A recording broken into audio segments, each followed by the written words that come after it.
Do you think boundary totally sucks these days and you're totally confused and you don't know when to use it and you don't know when to respect it? Or how do you command it from other people without being gamey?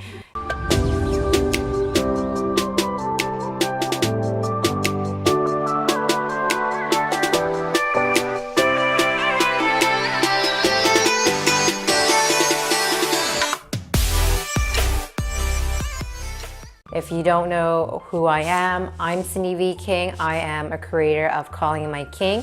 I help transform a woman to create lasting love through Vedic astrology, neuroscience, and transactional analysis so that she becomes the queen of love. That's what I do. And obviously, the whole healthy boundary is so confusing, and I totally get why.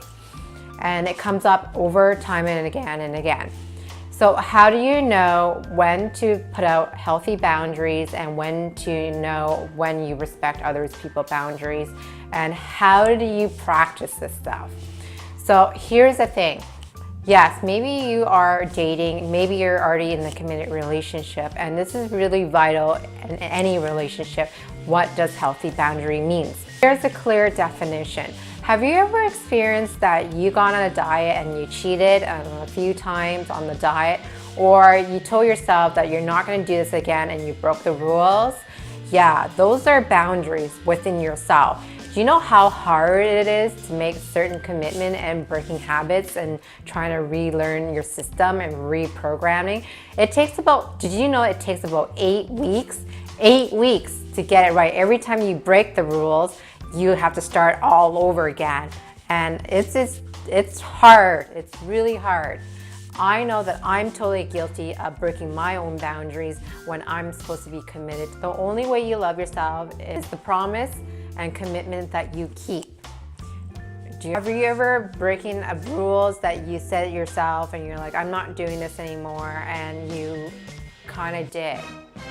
You did the opposite. So I think it's really important to practice healthy boundaries within yourself first, to understand how challenging or how amazing it can be for yourself when you are committed with your promise, that the commitment that you can keep. The moment you're not self-aware, that's when things get slipped up, and that's when you can be not respecting somebody else's boundary because you don't understand that how hard it is, how challenging it is, how accepting it is, and how wonderful the reward is as well. So again, it's building bridges. That's what it really creates.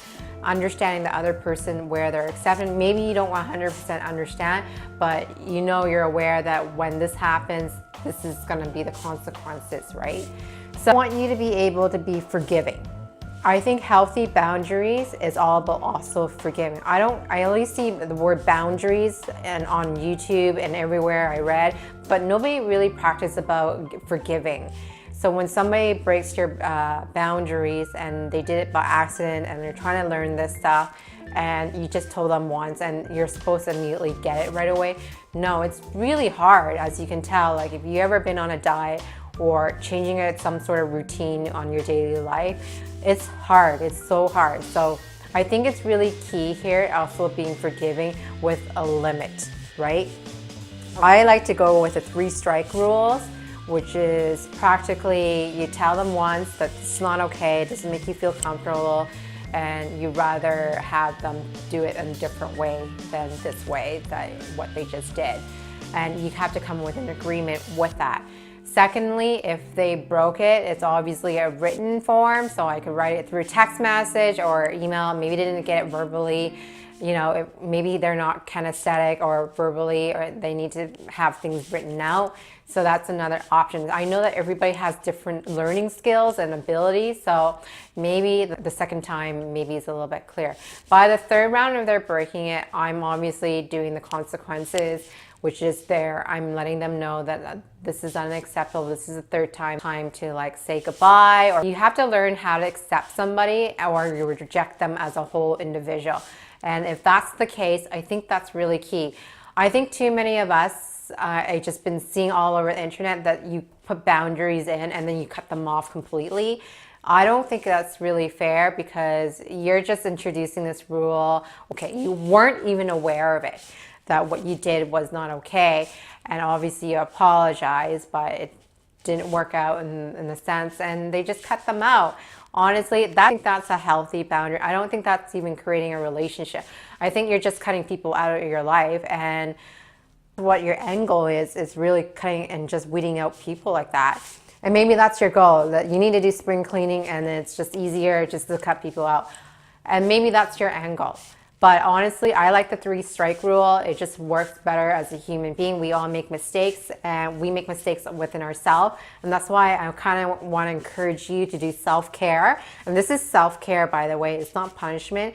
If you're looking at it as a punishment way, honestly, I think you need to hold back and be like, I need to look within my system and see what I could tweak and how easy or how challenging or how resistant I am or how resilient I am, you know. And like I said, it takes about 8 weeks to introducing a new rule or a system within your routine, and it's hard work. You actually have to be cognitive, that means consciously or self-aware that you're doing this. And every time you are introducing healthy rules within yourself and self-loving, I think that's really key. I am all about self-care and self-aware. So when you're self-aware, I think you're a better partner as a whole person, because you want to be in a relationship as a whole person so you can identify that within yourself so that you can have that communication clearly how it's supposed to be. I find that people who does the boundary thing and just cut them out completely is not really a long-term solution. And if you're continuing on doing that, that's a really hard friend to be around with, or even a romantic relationship, because obviously you're not learning anything. You're not growing as an individual. So, and I think that's really key here, is about looking into your system, finding out like what I could tweak, practice those things over and over and again, 8 weeks until you introduce yourself and reevaluate. I think that's really key. Reevaluate. Did you actually did okay? Did you not do okay? What could you do better? Like, what is the next step? Honestly, this stuff is so hard. I don't know anybody else that can do this on their own. But honestly, if you're looking for somebody who wanting to learn and practice this is what I create the program to help you practice these things over and over again. And if you're not used to be speaking one way and you're not used to speaking the other way, I think this is a great practice to do this, because if you're not practicing this stuff, this is going to go out in the garbage. You're not going to remember. Once you turn off my video, you're not going to remember to do this stuff. Even if you wrote it on a note, you're not going to remember. So like I said, you got to verbally practice this, and that's finding a group. So I have a great group. I have a Facebook group. You can go there. There's a bunch of women there, and they would probably, if you guys team up, or we can practice it within each other. It's a free group. But if you're really serious getting this healthy boundary straight and not being a doormat, I think that's really key in every relationship. Obviously, you want somebody to respect your boundary, or you want to feel more cherished. Links is down below. You can command that as well. So spots are limited. I'm looking forward to speaking to you from there.